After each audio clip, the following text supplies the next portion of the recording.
بسم اللہ الرحمن الرحیم، الصلاۃ والسلام علیکہ یا سیدی یا رسول اللہ۔ تمام دیکھنے والوں کی خدمت میں میرا بہت مؤدبانہ سلام۔ ہم لوگ ہر نماز میں دعا کرتے ہیں، ربنا آتنا فی الدنیا حسنۃ وفی الآخرۃ حسنۃ وقنا عذاب النار، رب اجعلنی مقیم الصلاۃ ومن ذریتی ربنا وتقبل دعا ربنا اغفر لی ولوالدی وللمؤمنین یوم یقوم الحساب۔ دعا ایک ایسا امر ہے کہ ہم اپنے مالک کے ساتھ کہیں پر اپنی کوئی ایک کنیکٹیویٹی بناتے ہیں۔ یہ پکا نہیں پتا ہوتا ہمیں کہ دعا منظور ہوگی یا دعا منظور نہیں ہوگی۔ کتنے انبیاء علیہ السلام، حضرت نوح علیہ السلام نے اپنے بیٹے کے لیے دعا کی کہ وہ ان کے رستے پہ نہیں تھا۔ کئی اور انبیاء جن کی بیگم ان کے رستے میں نہیں تھے، انبیاء علیہ السلام نے بھی دعا کی ہوگی ان کے لیے بھی، اپنے قریبی لوگوں کے لیے کہ جو ان کے رستے میں نہیں تھے ان کے لیے بھی دعا کی گئی ہوگی، لیکن ہر دعا قبول تو نہیں ہوتی۔ دعا قبول ہو یا دعا قبول نہ ہو، ہمارا کام ہے کہ ہم اپنی عرضی، اپنی چٹھیاں اس بارگاہ میں بھیجتے رہیں۔ یہ بھی ایک طرح کی اپنے مالک کے ساتھ ایک کنیکشن ہے کہ ہم جو ہے وہ اپنے درد، اپنے دکھ جو ہے اپنے مالک کے حضور پیش کرتے ہیں، اپنے پرابلمز جو ہیں اپنے مالک کے حضور پیش کرتے ہیں۔ ایک کنیکشن ہمارا اپنے مالک کے ساتھ بنتا ہے۔ دعا کی خوبصورتی جو ہے سب سے بڑی یہ ہے کہ جہاں پہ دعا مانگنے والا موجود ہے وہیں پہ دعا سننے والا بھی موجود ہے۔ کوئی بہت دور نہیں ہے، اونچی آواز میں نہیں کہنا۔ وہ کہتے ہیں نا کہ وہ ذکر کہتے ہیں، ذکر خفی کرتے ہیں، ذکر جلی کرتے ہیں، جلی اونچی، اللہ اللہ اللہ اونچی آواز میں۔ تو وہ خفی والا ایک بندہ پاس کہتا ہے، انہوں نے کہا وہ گواچ گیا جی اللہ تھوڑا، ایڈی اونچی اونچی سے کر رہے ہو، اللہ سے نیڑے تھوڑے۔ تو اللہ جدھر محسوس کرے اللہ تو ادھر ہی ہے۔ جہاں پہ دل میں کوئی گداز پیدا ہوگا اللہ وہاں اس دل کے پاس ہوگا، غریب کی غربت کے پاس ہوگا، دکھی دلوں کے پاس ہوگا۔ اللہ تعالیٰ ان کی دعا سنتا ہے۔ کہتے ہیں بچوں سے دعا کروانی چاہیے، بزرگوں سے دعا کروانی چاہیے، کیونکہ یہ زندگی کے معصوم لمحوں میں ہوتے ہیں۔ بزرگ جو ہے وہ غلطیاں کر کے تو توبہ معافی کر کے تو اللہ کے ساتھ انہوں نے کنیکشن اپنا کہیں نہ کہیں جوڑ لیا ہوتا ہے۔ بچے معصوم ہوتے ہیں، وہ ابھی غلطیوں سے مبرہ ہوتے ہیں، تو بچوں کو کہتے ہیں بیٹا یہ دعا کرو، آپ ہمارے لیے، آپ بھی ہمارے لیے دعا کرو۔ صاحب دعا جو ہوتے ہیں لوگ، جن کو لوگ اکثر دعا کے لیے کہتے ہیں کہ جی آپ ہمارے لیے دعا کیجئے گا، وہ لوگ جو ہیں وہ بڑے خالص ہو کے اپنے رب سے جو ہے نا دعا کرتے ہیں۔ کہتے ہیں کہ مجھے ایک دفعہ سرکار وائس صاحب نے کہا کہ کسی کے لیے دعا کرنی ہو تو پہلے اپنے آپ کو اس کے جوتوں میں فٹ کرو، مطلب کہ اپنے آپ کو اس کے حالات میں لے کے جاؤ، وہ حالات اپنے اوپر طاری کرو۔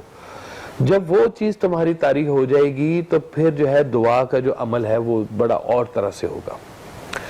دعا بہت مخلص طریقے سے ہونی چاہیے۔ ہم جب لوگوں کے لیے کہتے ہیں کہ نہیں کہ آپ دعا کیجئے، آپ بڑے اللہ کے نیک بندے ہیں، اور تو دعا وہ کرتے ہیں اخلاص کے ساتھ۔ ان کو پتا ہے کہ یہ دعا سننے والا اور ہے کون، وہیں سے تو ساری چٹھیاں چلنی ہیں، وہیں سے سارے معاملات چلنے ہیں۔ کہتے ہیں کہ جب بچہ بیمار ہو تو ماں کو دعا سکھانے کا طریقہ نہیں بتایا جاتا، وہ طریقہ خود ہی اس پہ نزول ہو جاتا ہے۔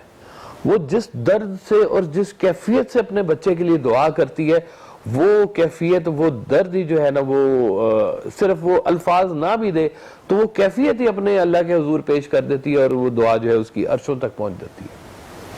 ایک ماں کی بچے کے لیے جس طرح سے اخلاص والی دعا ہوتی ہے، ایسی دعا ہونی چاہیے لوگوں کے لیے۔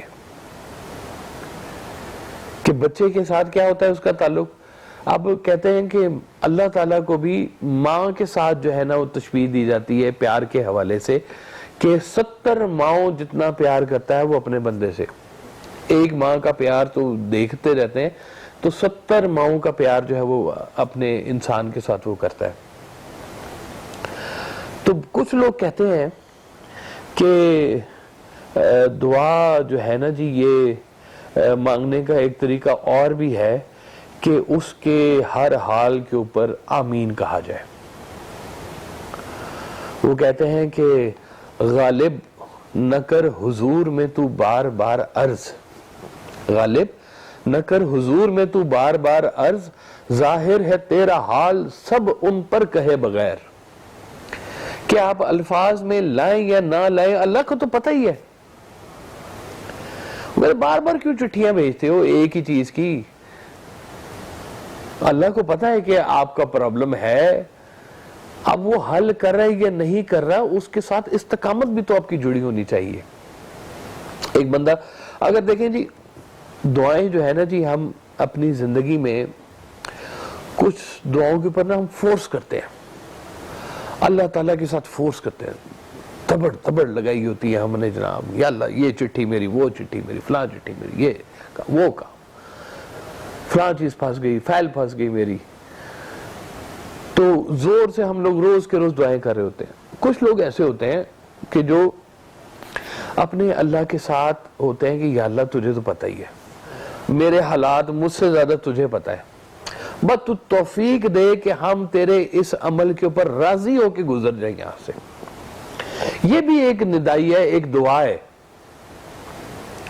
کہ آپ اللہ کے عمل پہ زندگی میں راضی ہونا شروع ہو جائیں. تو یہ بھی ایک دعا کا ہی جو ہے وہ مظہر ہے. یہ بات بھی ہم لوگ پتہ نہیں اپنی دعاؤں سے کیا مانگ رہے ہوتے ہیں, ہمیں بھی نہیں پتا ہوتا. کیا ہم اپنے لیے عافیت مانگ رہے ہوتے ہیں یا کہیں ہم اپنے لیے کوئی عذاب ہی مانگ رہے ہوتے ہیں, کیا پتا ہے ہمیں. ایک واقعہ سنایا سرکار واس صاحب نے. آپ نے کہا کہ وہ میں ایک دربار پہ کھڑا تھا تو ایک بابا آیا وہاں پہ, اور بابے نے آ کے دعا کی کہ وہ جو دعا میں نے 20 سال پہلے مانگی تھی نا, میری وہ دعا واپس کر دو. وہ دعا مانگی تھی اس وقت قبول ہو گئی تھی, آج وہ کیا چٹھی لے کے آیا کہ یا اللہ تعالیٰ وہ میری دعا جڑی نا وہ ریجیکٹ ہو جائے, ختم ہو جائے میری دعا, وہ میں نے چاہیے نہیں. تو کہتے ہو میں بڑا حیران ہوا سن کے کہ یہ کیا کہہ رہا ہے یہ بندہ کہ دعا مانگی ہے دعا قبول ہوئی. وہ کہتے جی دعا مجھے یہ مانگنی نہیں تھی. تو کہتے میں نے پوچھا اس سے کہ کیا معاملہ کیا ہے, تو اس نے کہا کہ جی میں نے 20 سال پہلے دعا مانگی تھی یہاں اس آستانے پہ آ کے کہ یا اللہ تعالیٰ مجھے جو ہے بیٹا عطا کر. اللہ تعالیٰ نے مجھے بیٹا عطا کیا. آج وہ بیٹا میرے لیے اتنی شرمندگی اور بدنامی کا باعث بن گیا ہے, مجھے اتنا پرابلم کرتا ہے کہ میں سوچتا ہوں کہ یا اللہ یہ میری دعا تو نے قبول نہ ہی کی ہوتی تو زیادہ اچھا تھا. چور نکلتے ہوئے دعائیں کرتے نکلتا ہے اللہ سے, یا اللہ کو چنگا ہاتھ پوا نہیں ہے جو میرا. تو دیکھیں کہ ہم اپنی دعاؤں کا بھی نا ہمیں تھوڑا سا احتساب کرنا چاہیے. اور یہ بھی ایک دعا ہے کہ یا اللہ تعالی ہمیں ایسی دعاؤں سے بچا جو دعائیں تو نے منظور نہیں کرنی. اس کی مالک کی مرضی ہے نا جی, کیا چاہے وہ منظور کر لے چاہے نہ منظور کر لے. ہم کتنے عذاب دعاؤں میں اپنے لیے مانگ رہے ہوتے ہیں ہمیں پتہ ہی نہیں ہوتا. کہتے ہیں جی اگر آپ نے دعا سے کوئی عہدہ مانگ لیا نا, مملکت کا حصہ ہی, چیف منسٹر لگ گئے آپ ہے نہیں, تو کہتے ہیں کہ جی اب اس کی ذمہ داری آپ کی ہوگی. اور اگر اللہ نے اپنی مرضی سے آپ کو چیف منسٹر لگا دیا تو ذمہ داری پھر اس کی ہوگی. وہ کہتے ہیں ایک بزرگ تھے, ان کے پاس ایک چیف منسٹر آئے, انہوں نے کہا کہ جی وہ بڑی آپ کی مہربانی, آپ نے میرے لیے دعا کی تو میں چیف منسٹر لگ گیا ہوں. تو انہوں نے کہا جی اچھی بات, اب انہوں نے کہا جی اب مسئلہ یہ ہے کہ سکون نہیں مل رہا مجھے. انہوں نے کہا وہ تو تم نے مانگا ہی نہیں تھا. ہم لوگوں کو پتہ ہی نہیں چلتا کہ ہم نے مانگنا کیا ہے اپنے رب سے. ہم زندگی میں پیسہ مانگتے ہیں, ہم چیزیں مانگتے ہیں. کہتے ہیں ایک بندہ تھا بڑا نیک اللہ کا, اور بیٹھا ہوا مصلی پہ تو دعا کر رہا اپنے رب سے. کہتے ہیں ایک فرشتے کا گزر ہوا وہاں سے. فرشتے نے پوچھا بھئی میں جا رہا ہوں ادھر دوسری علاقے میں, کو اللہ تعالیٰ کو کوئی میسج دینا ہے تو مجھے بتا دے, میں تیری چٹھی پہنچا دوں گا اوپر. اس نے کہا ہاں مجھے بڑے ڈھیر سارے کام ہے اللہ تعالیٰ سے, میرا یہ کام بھی کرنا ہے اللہ تعالیٰ نے میرا یہ بھی. اس نے 3-4 کام کیا تو فرشتے نے کہا میں سمجھ گیا ہوں, تیری ساری بات سمجھ گیا ہوں. تو اس نے کہا کہ میں نے تو ابھی پوری باتیں نہیں بتائیں, آپ نے کیا سمجھ لیا ہے؟ ان کے میں سمجھ گیا ہوں کہ تو کہہ رہا ہے کہ تجھے اللہ کے علاوہ سب کچھ چاہیے, ایک اللہ نہیں تجھے چاہیے, باقی سب کچھ چاہیے تجھے, وہ میں کہہ دوں گا اللہ کو. تو غور کریں کہ ہم اپنی دعاؤں میں دنیا مانگ رہے ہوتے ہیں, پیسہ, شہرت, جو فساد کی چیزیں ساری ہم اپنے لیے مانگ رہے ہوتے ہیں, ایک اللہ ہی نہیں مانگ رہے ہوتے. دعا تو اللہ نے خود کہا سکھائی ہے ہمیں دعا. کس نے سکھائی؟ اللہ نے دعا ہمیں سکھائی کہ یہ دعا مانگا کرو. کیا مانگا کرو؟ کہ یا اللہ تعالیٰ مجھے سیدھی راہ دکھا, ان کی راہ دکھا جن پر تیرا انعام ہوا. یہ دعا کس نے سکھائی؟ اللہ نے. وہ دعا نہیں ہم مانگتے کیونکہ ہمارا رجوع کہیں اور ہے. ہم لوگ اللہ کے علاوہ جو ہے نا وہ باقی چیزوں کے اوپر غور کر رہے ہوتے ہیں کہ ہمیں اللہ کے رستے کے علاوہ ہر رستہ ہمیں چاہیے. ہمیں اپنی دعاؤں کے نا رخ ٹھیک کرنے چاہیے. سرکار وائسا فرمایا کرتے تھے کہ اللہ سے پتہ ہے کیا مانگا کرو؟ اللہ سے مانگا کرو کہ وہ اپنے حبیب صلی اللہ علیہ وآلہ وسلم کی محبت نصیب عطا فرمائے. اللہ سے کیا مانگو؟ حبیب کی محبت, حبیب کا رستہ. اور کبھی سرکار دو عالم سے ملاقات ہو تو اللہ کا رستہ. یعنی کہ کہانی تو بیچ میں ایک ہی ہے کہ رسول پاک صلی اللہ علیہ وآلہ وسلم کے رستے سے ہوتے ہوئے ہمیں اللہ کے رستے کی طرف چلنا ہے. بلکہ یوں سمجھیں کہ یہ جو انسانوں کا رستہ ہے یہ بھی اگر اس کو سمجھیں تو یہ خدا کا رستہ ہی ہے. ہمیں اس رستے سے گزرتے ہوئے ہمیں اللہ کی طرف رخ کرنا ہے. ہمارا رجوع جب تک اللہ نہیں ہوگا ہماری دعاؤں کا بھی احتساب نہیں ہو سکتا.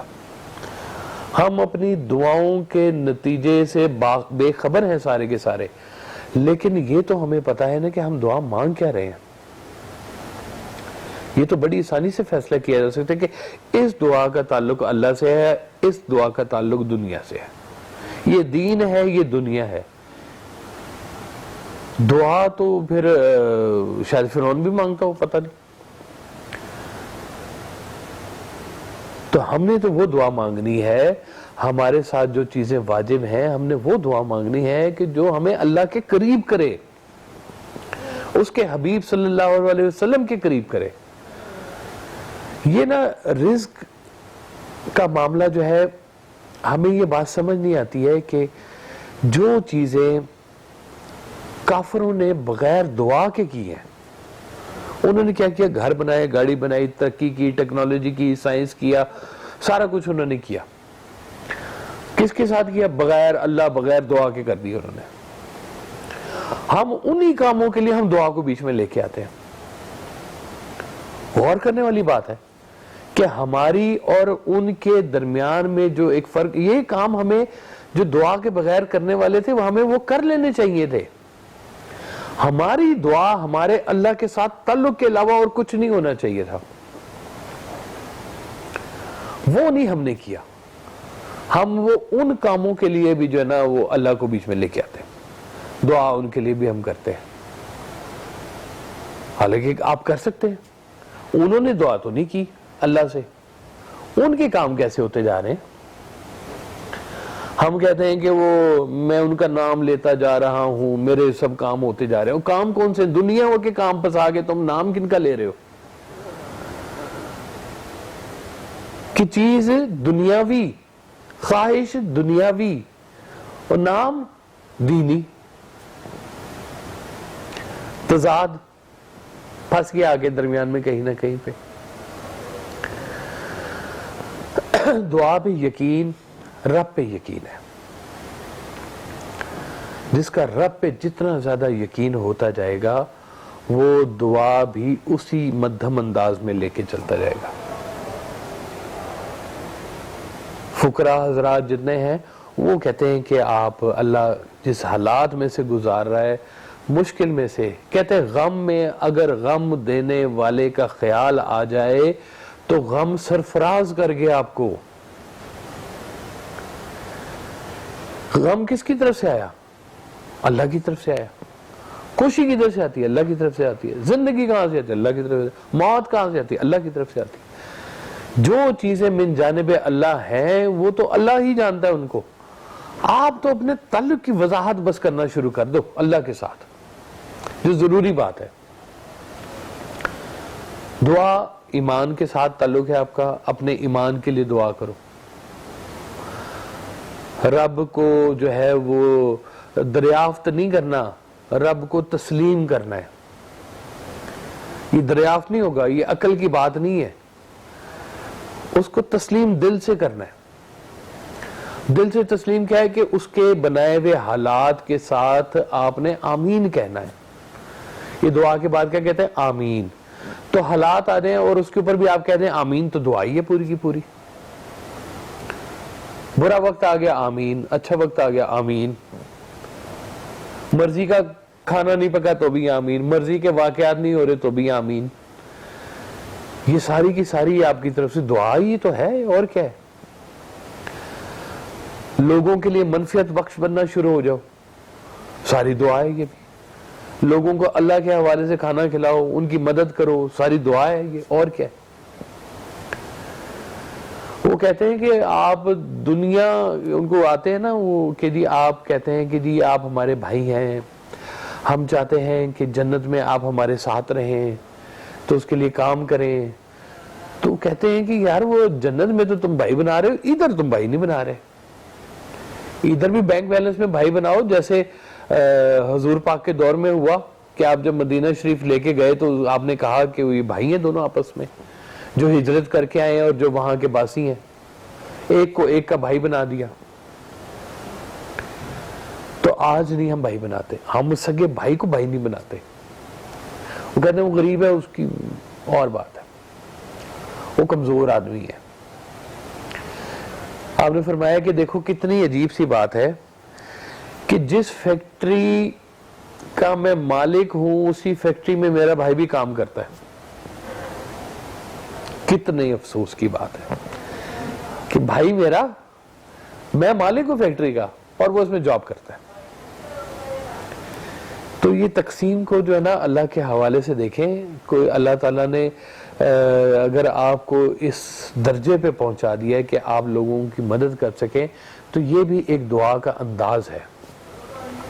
لوگوں نے بڑے بڑے مشکل وقتوں میں جو ہے معاملات کو اللہ کے حوالے سے دیکھا, اللہ کے حوالے سے چلایا.